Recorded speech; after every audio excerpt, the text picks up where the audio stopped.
This illegal negotiation tactic closed 3 deals for me last week. Step 1. The 7-second freeze. When they give offer, say nothing for 7 seconds. 92% of humans crack first. FBI interrogation data. Step 2. The coffee sip. Slowly sip drink while maintaining eye contact. They'll increase offer by AVG 17%. Harvard Business Study. Step 3. The walk-away myth. Start packing your bag at 3:33 p.m. exactly. Say, interesting. Then leave phone recording. Results from testing.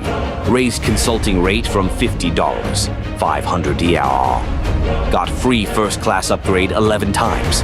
Landlord now texts me for permission. Warning, may cause clients to beg. Comment silent for the full playbook. Follow motive, king tomorrow. How to make cops apologize to you.